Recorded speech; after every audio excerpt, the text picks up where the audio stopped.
prepared to meet one of the great leadership challenges of this century here in Japan?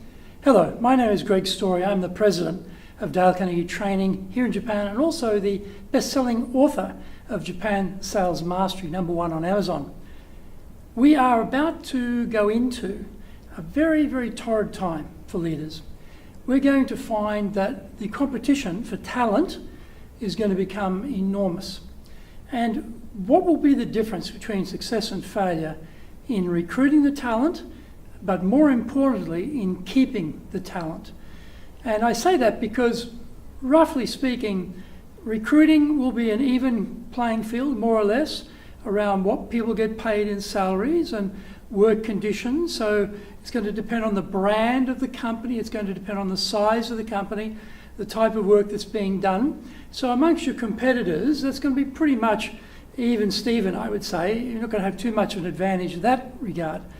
However, once they get inside the company, this is when the fun starts, because unless your middle managers, unless your supervisors know what they're doing, people are going to leave. And it's quite simple. We know that people have some things which make them more engaged with the company, more loyal for the company than other things. And the degree to which the supervisors, managers care about the people working for them is one of the trigger points for engagement. We know that the relationship with the immediate supervisor is absolutely critical. There's no question about that. What is the quality of that relationship? We know that the belief in the upper echelons of the company and the direction they're taking the organisation is also very critical. Do the people at the bottom actually believe the people at the top know what they're doing and are taking the organisation in the right path going forward? And the third thing is, do they have loyalty? Do they have pride in the organisation they work for? If you work in a big organisation, there's lots of internal conflict between the silos, then the silos start degrading the sense of pride in the company because they're fighting with each other all the time instead of fighting with those outside the company who are the external competitors. So these three things are all in play, but the real trigger point is, how much does my manager care about me? And this is very much a communication, an attitudinal thing. If you've grown up in the work world that I grew up in, managers didn't care about the staff. You were there to work, get on with it.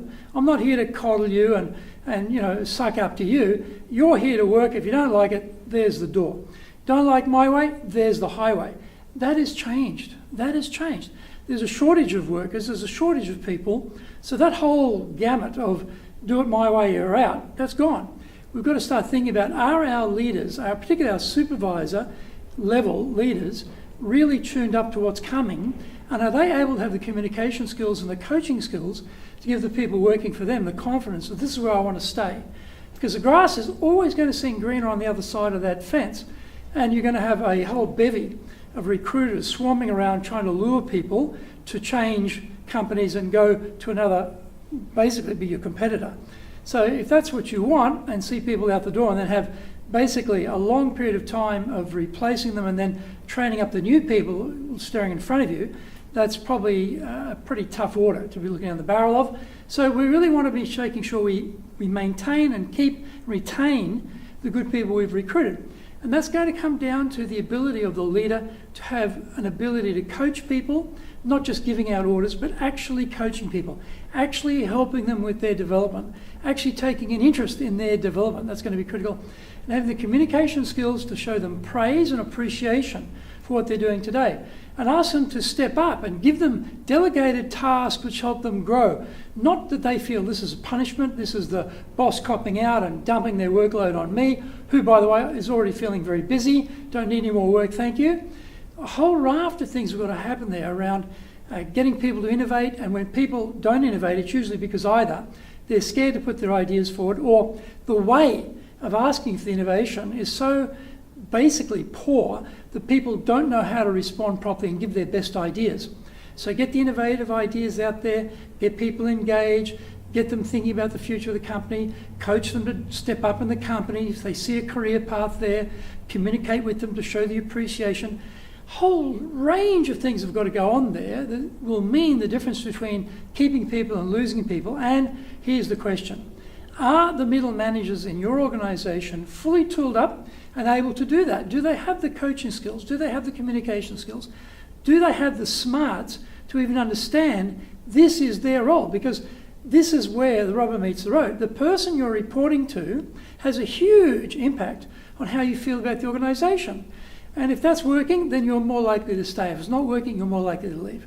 So we're about to get into a very interesting time for leaders in Japan, and the old ways of, tough love, and in Japanese they say bishi bishi, scolding people to get them to fly straight, forget that. Younger generation, they ain't going to hang around for that. So we've got to look down to the future and say, all right, what do we need our leaders to be doing to help us retain the talent to take us forward and deny that talent to our competitors? We don't want walking out the door after we've trained them to our competitors.